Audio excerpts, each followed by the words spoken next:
छानबीन करना, वो नेचर में रहता है, पर्यायगत रहती है। कुछ कमियां त्रुटियाँ, बहुत सारे दोषों गुणों का भंडार का है। आप लोग बोलते ना नारी तो में 3 गुण, अवगुण भरे 1000, पुत्र जने व्यंजन रचे गावे मंगलाचार। पुत्र जने ये गुण है, व्यंजन रचे ये गुण है, और गावे मंगलाचार ये गुण है। 3 गुण हैं। और उसमें वर्तमान की स्त्रियों में देख लो कितने बचे। वे पुत्र भी नहीं जानना चाहती हैं, व्यंजन भी नहीं रचना चाहती हैं, मंगलाचार गाना भी नहीं चाहती हैं। ये तो मोबाइल से सुन सकती हैं, देख सकती हैं, कोई करे डांस गाना बजाना नाचना उसमें पूरा इंटरेस्ट है। तो अब बताओ कितने गुण बचे। तो स्त्री पुरुषों की नहीं तो कर नहीं सकती ना, योग्यता ही नहीं है, पुरुषों की बराबरी करने की योग्यता नहीं है। ठीक हो, आप ये बताओ किसी पुरुष ने ऐसा किया कि स्त्री की ड्रेस पहनना शुरू की हो, वस्त्राभूषण पहनना शुरू किए हैं, और स्त्रियां लेकिन छोटे छोटे कपड़े पहनना शुरू कर दिए, आभूषण पहनना बंद कर दिए, और ये भौणापन है, नंगपना दिखाना है, ये नीचता अपनी माह में प्रकट करना है। बाल काट लेना या ढक के नहीं रखना से कहते हैं, कई लोग सुनाते हैं कि वो इंदिरा गांधी है, सोनिया गांधी है, मोनिका गांधी वगैरह इस तरह नहीं ढकती थी तो ये सब विधवा हो गई। तो ये स्थिति आजकल चल रही है सब महिलाओं की, लड़कियों की। आप देखो क्या क्या कर रहे हैं। केवल छोटे छोटे कपड़े पहन लेने से या पुरुषों जैसी स्टाइल अपनाने से थोड़ी शेर को कोई शेर की खाल उड़ा देवे, तो शेर जैसी सूरता वीरता आ जाएगी, नहीं आ सकती है। जो योग्यता जन्मजात होती है वो होती है। अब वो उतना पुण्य ही नहीं लेके आए हैं तो उतना पुरुषार्थ कहाँ से करेंगे।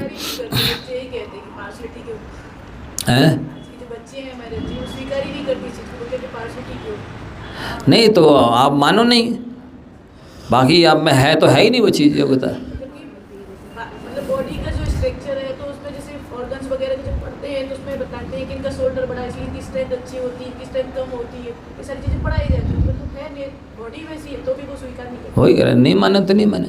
देखो जैसे मान ले चूहा आंखें बंद कर ले और मान ले कि हम खतरे से बच गए, तो बचेगा तो नहीं। आंखें बंद करने मात्र से बिल्ली के आक्रमण से बचेगा तो नहीं। इसी तरह आपके अंदर जो योग्यता नहीं है या कमियां हैं, आप उसको स्वीकार नहीं करें तो हो तो नहीं जाएंगे योग्य। जो स्थिति हो रही है वो भयानक स्थिति और बनने वाली है कि आपका जो काम था किचन का, घर गृहस्थी का, वो आप नहीं संभाल रहे हैं और नौकरों के भरोसे, होटल के भरोसे आप रह रहे हैं, तो और ज़्यादा पराधीन होते जा रहे हैं, बीमार होते जा रहे हैं। आप व्यवस्था और भी हो रही है। कौन सी व्यवस्था बन रही है? पुरुष, हाँ वही कह रहे कि उनको पसंद नहीं है, वो कुछ करना नहीं चाहती हैं, केवल विषय भोग मस्ती करना चाहते खाली। इससे दुर्गति होनी उनकी। अभी तो ठीक है 50-55 साल 60 साल तक तो ठीक है, बाकी जब उम्र ढल जाएगी, रूप गोल हो जाएगा और सब स्थितियाँ हाथ पैर सब खराब हो जाएंगे, ना कोई आगे रहेगा ना कोई पीछे रहेगा, सब पूरा गृहस्थाचार चौपट हो जाएगा। सबसे बड़ी गलती ये माताओं की है, वो अपनी बेटी को कुछ भी नहीं सिखाती। बेटा तुम नाश्ता कर लो और जाओ पढ़ो, बेटा भोजन गया तुम ना भोजन कर लो और जाओ पढ़ो। हम नाश्ता बना लेंगे, कपड़े धो लेंगे, बर्तन मांज लेंगे, झाड़ा बटोरी सब कर लेंगे, तुम तो जाओ पढ़ो, अच्छी बढ़िया रैंक बनाना, अच्छी डिवीज़न बनाना, हाँ अच्छी पढ़ाई करो। वो करते हैं ही नहीं, मोबाइल देखते रहते हैं, यहाँ वहाँ की उल्टी सीधी चीज़ें। अब उनको ना चाय ना नाश्ता ना भोजन ना कुछ भी बनाना नहीं आता, घर का वो कुछ भी करना जानती ही नहीं है, करना भी नहीं। सर स्पष्ट कहते हैं आप लोगों ने किया है मम्मी, ये सब हम नहीं कर पाएंगे, हम तो उधर शादी करेंगे जहाँ पर नौकर चाकर होंगे। सो ऐसी स्थिति में पराधीन सपने सपनाए, नौकरों के भरोसे रहेंगी, पराधीन रहेंगी तो सुखी हो ही नहीं सकती किसी हालत में। समस्याएं ही समस्याएं घिरती चली जाएगी, सुखी होने का राज उन्हें पता ही नहीं है।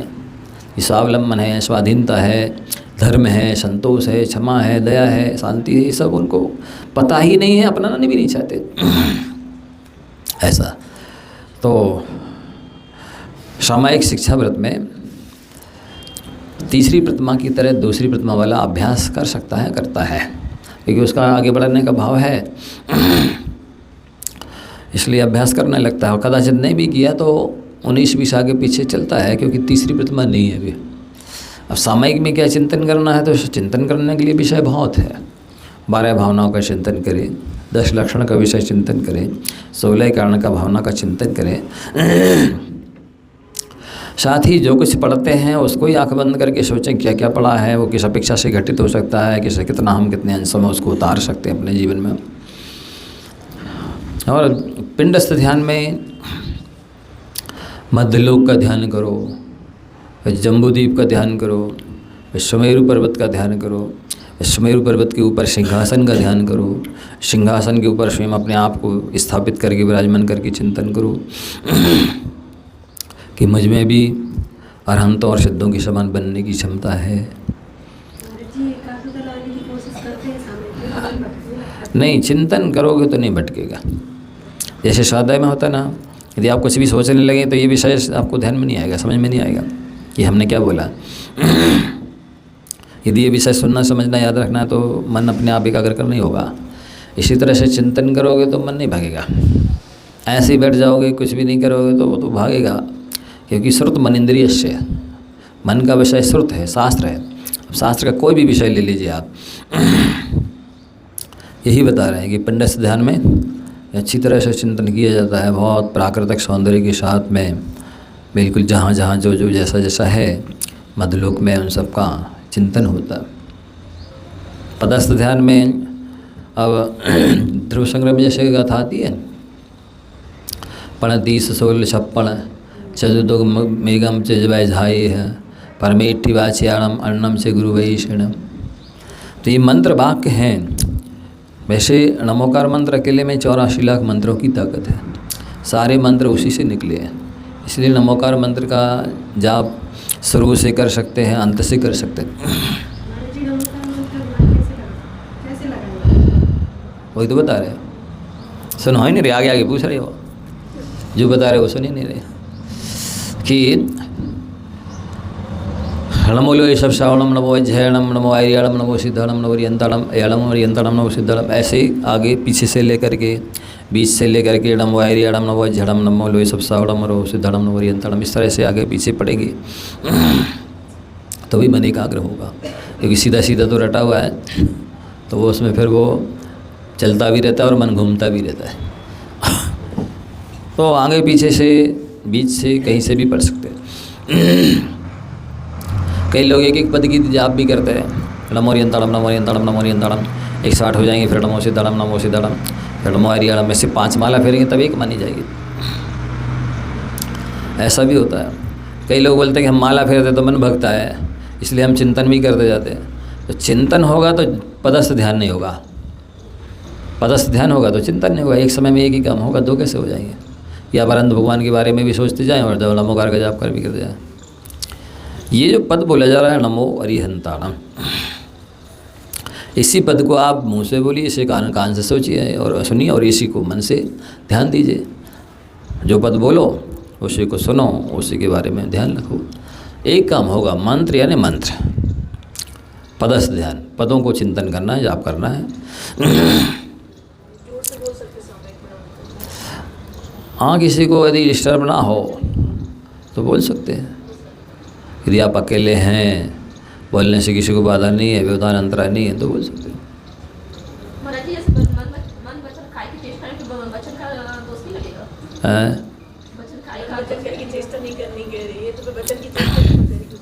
ऐसा है, ये प्रारंभिक पदस्थ ध्यान है।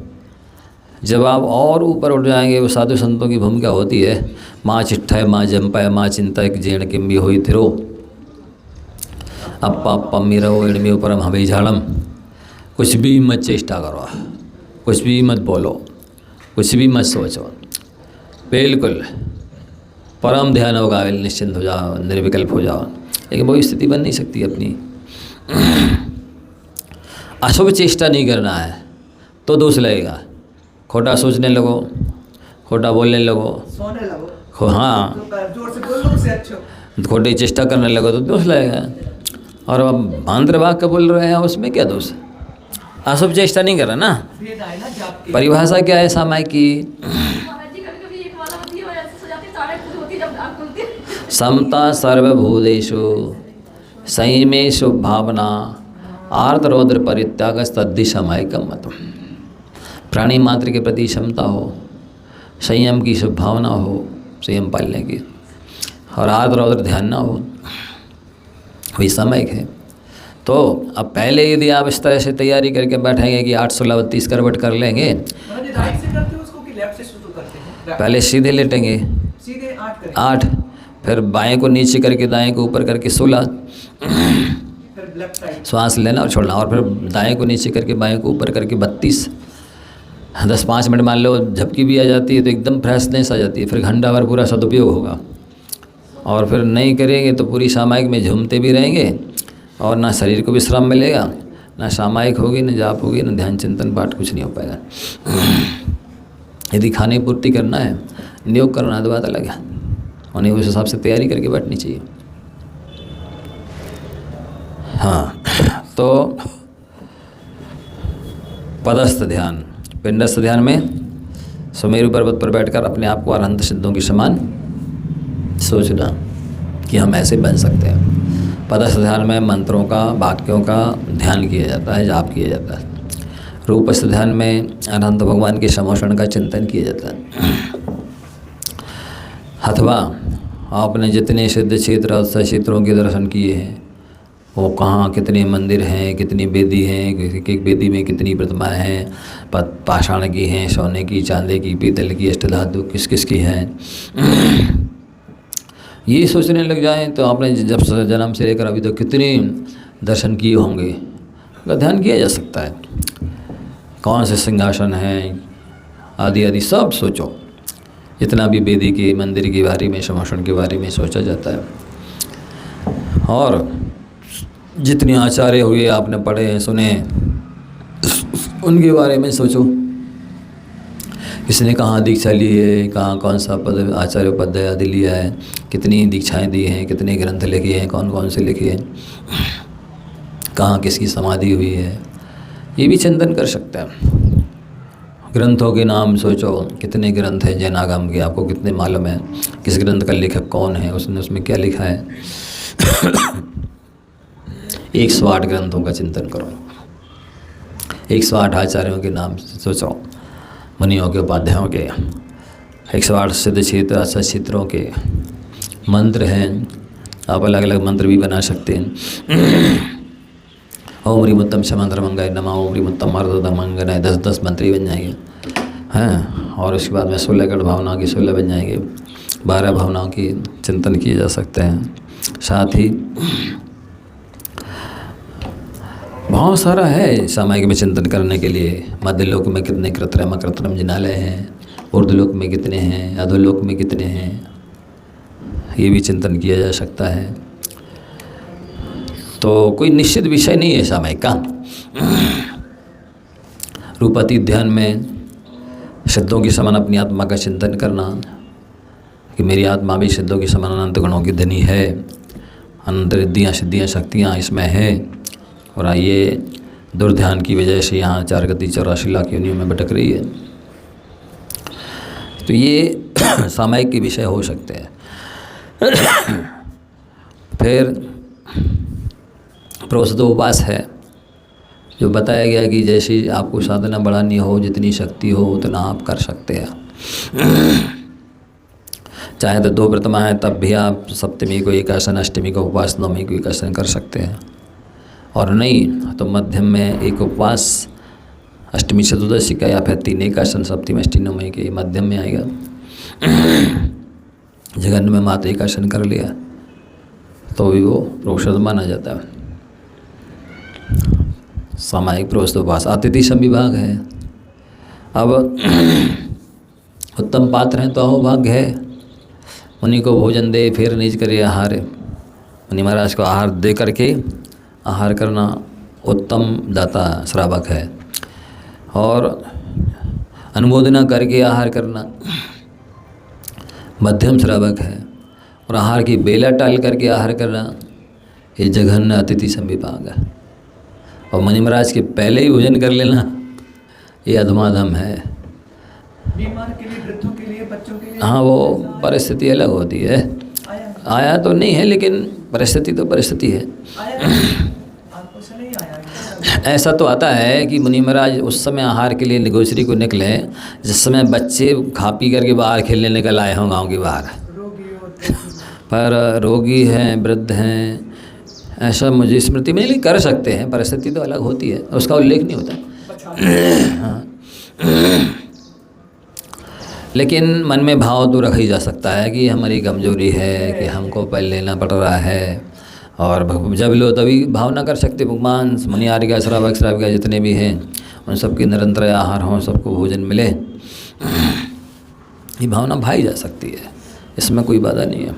जब भी लेते हैं तब कर लो।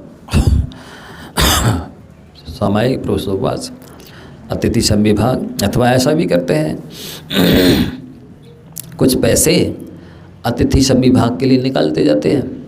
फिर कहीं गए तो किसी संघ में, आश्रम में, जहाँ व्यवस्था जैसी है, रोज निकालते जाओ, महीना के महीना निकाल, जैसे भी हो कुछ हिस्सा निकालते रहे और इकट्ठा जाके दे दिया कहीं पर भी, आश्रम वगैरह में, तो ये भी अतिथि संविभाग ही है। और भोगोपभोग परिमाण सामायिक हो गया 1, प्रोत्सोपवास का 2, अतिथि संविभाग हो गया 3 और भोगोपभोग परिमाण हो गया 4। इसमें लोग प्रमाद करते हैं, कौन लिखे, अब क्या क्या लिखें, कितना लिखें। ये प्रमाद तो कर्मबंध का कारण है। प्रतिमाएँ हैं, कर्म नजरा करना चाहते हैं, इच्छा निरोध करना चाहते हैं तो कर लेना चाहिए प्रमाण। जो उपयोग में आती हैं मुख्य रूप से, वो बहुत सारी पुस्तकें निकली हैं भोगोपभोग प्रमाण की, उसमें से तो कम से कम जितनी उसमें लिखी हैं उनका तो प्रमाण कर लो। इसके अलावा सब चीज़ें उपयोग में आती भी नहीं, उनका त्याग भी कर सकते हो। प्रमाद होता है व्रतियों का भोगोपभोग परिमाण करने में और परिग्रह का परिमाण करने में, और संयम लब्धि स्थान, विशुद्धि स्थान, गुण स्थान उसी से बढ़ना है। जब तक प्रमाण नहीं करेंगे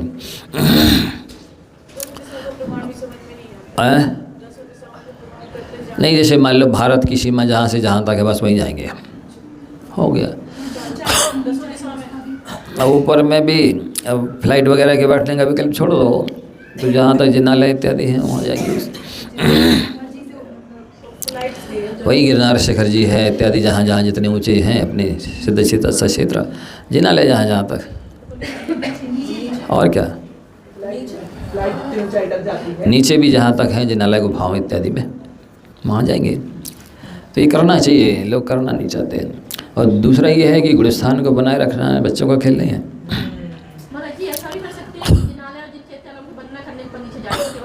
हाँ, बीमारी हुई, मतलब बीमारी हो नहीं, जैसे फ्लाइट में जाते ही हैं, कैसे दर्शन करने हैं, बैंगलोर जाना शुभ ने बोला त्याग कर देते मान लो फ्लाइट का। हाँ नहीं तो मतलब दोष हो जाता है। हाँ, फ्लाइट का तो ठिकाना नहीं रहता कितना ऊपर चला जाता है। 3-3 हज़ार किलोमीटर हाँ चला जाता है। अब जैसा आपने नियम लिया है 108 कोटियाँ हो जाती हैं आश्रव की और संबर की। आपने कितने खोल रखे हैं, कितने बंद कर रखे हैं। जैसे बरगी डैम है ना, उसमें अनेक गेट हैं। अब कितने गेट बंद हैं, कितने खुले हैं, उस साथ से आए पानी का व्यय होगा। इस तरह से आप जितनी कोटियों से पापा संबंध से बच जाएं, आश्रव से बनना उतना अच्छा है। आश्रव तो 108 द्वारों से होना है, मालूम है ना। मन वचन काया, कृत कार्यत अनुमोदना, समरम्भ समारंभ आरंभ, इन 3 को गुणा करिए, 3 त्रिका 9 9 होती है 27। फिर 4 कषाय हैं, क्रोध मान मैल लोभ, 27 चौको 108, 108 दरवाजे हैं। आप बंद तो सभी करना है, तभी पूर्ण रूप से आश्रव बंद रुकेगा। फिर कितना संभव है, जितना बच पा रहे उतना तो बच ही जाना चाहिए। तो निशल्य वृत्ति का है, गुणस्थान 5 बार तब बचेगा जब आप शल्य से रहित होंगे। मायाचारी कर लिए और निंदा ग्रह आलोचना नहीं की है, प्रतिक्रमण नहीं किया है, तो गुणस्थान गिर जाएगा। अब कितनी हो रही, कहाँ हो रही, कब हो रही देखना है आपको। मिथ्यात्व का सेवन किया है किसी भी रूप में और निदान किया है इसलोक संबंधी या परलोक संबंधी, तो उसकी निंदा कर आलोचना प्रत्याख्यान प्रतिगण प्रायश्चित तो आवश्यक है। नहीं करेंगे तो गुलिस्तान गिर जाएगा। अब कितनी लंबे समय तक पालते रहें, ये द्रव्य व्रत कहलाएंगे, भाव व्रत नहीं कहलाएंगे। कषाय किसी से हो गई है, 6 महीने हो गए, बोला चाली है ही नहीं, या कोई सुकृत प्रेस्टीज पॉइंट की वजह से नहीं किया है और उसकी निंदा कर आलोचना नहीं की है, क्रोध मान माय लोभ जिसमें से जो कषाय कर लिए 6 महीने के भीतर वो साफ होनी जानी चाहिए, अन्यथा अनंतानुबंधी आ जाती है। तो ये सब, साथ ही अतिचारों से बचना, 12 व्रत के अतिचार पन न लगावे, मरण समय संन्यास धार तस दोष दसावे। तो अतिचारों से बचना, व्रत 12 हैं और अब 60 अतिचार हैं, और 5 सम्यक दर्शन के और 5 संलेखना के। संलेखना की तैयारी भी प्रति समय करना, जब से प्रतिमा लिए, जब से आत्मकल्याण करने का मन बनाया है। काय की संलेखना तो होगी समय पे, लेकिन कषाय की संलेखना प्रति समय करनी है। कोई भी कषाय उत्पन्न नहीं होने देना है, क्रोध हो चाहे मान हो चाहे माया हो चाहे लोभ, ये कषाय संलेखना है।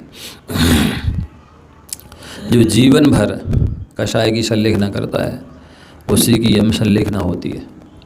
नहीं तो अंत समय में वो कोमा में चला जाए या ऐसी स्थिति में रहे कि उसको आजीवन चारों प्रकार के आहारों का त्याग करा ही ना पाए, ऐसा होता है।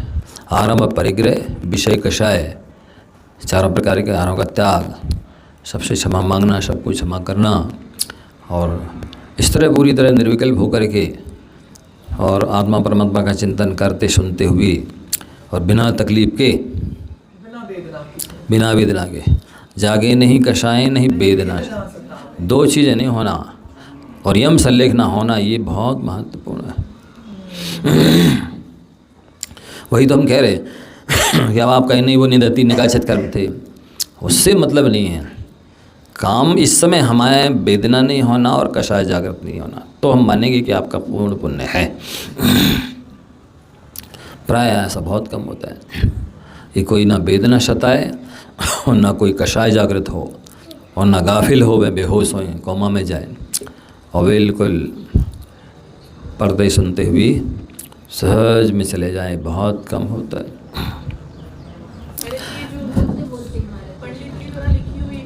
अकेले बोलते बोलते जाना महत्वपूर्ण नहीं है। आरंभ परिग्रह विषय कषाय का त्याग, चारों प्रकार के आहारों का आजीवन त्याग, क्षमा आदान प्रदान, और फिर आत्मा परमात्मा का चिंतन करते हुए सुनते हुए जाना। बोलते बोलते चले गए तो क्या हुआ? नहीं, ये सब त्याग हुआ कि नहीं? तब यम संलेखना मानी जाएगी। ऐसे तो कई चले जाते हैं ऐसा ही में, अब ना कोई प्रतिमा है ना कुछ है, अब भले वो मंदिर में चले गए, जिस समय ढोक दी उसी समय प्राण चले गए है तो, लेकिन वो तो नहीं विषय कषाय के त्याग के साथ। प्रतिमा का नियम नहीं लिया, कुछ नहीं किया है, और वो अपने मन से त्याग कर रहा है, बहुत खाया है, नहीं खाना है, बहुत जीवन है, फिर अकेले भोजन का त्याग ही अनिवार्य नहीं है। सब कुछ आरंभ परिग्रह विषय कषाय, जीवन भर का प्रतिक्रमण हो, जीवन भर के लिए प्रत्याख्यान हो, संयम हो, फिर वही बात फिर भी उसके भावों में स्थिरता नहीं, सुनते रहते हैं, लगा रहता मन कई लोगों का। वचनों से कह रहे हैं। हाँ, कई लोग उस समय जब प्राण निकलने वाले हैं थोड़ी सी देर के लिए गाफिल से हो जाते हैं और वो फिर 1-2-5 मिनट बाद चले जाते हैं, तो ये भी ठीक नहीं। गाफिल नहीं होना, बिल्कुल बेहोशी नहीं होना, कोमा में नहीं जाना, होश आभास में पढ़ते सुनते जाना है। हाँ हाँ, नहीं होता है ना जी, आपने किस उत्साह से व्रत लिए थे और किस उत्साह से उन्हें पाला, इसका रिजल्ट उस समय आता है। आप कितने धर्मात्मा थे जीवन में, इसका रिजल्ट उस समय आएगा।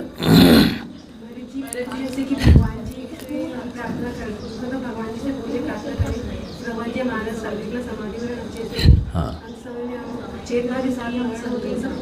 क्यों नहीं, भावना भानी चाहिए।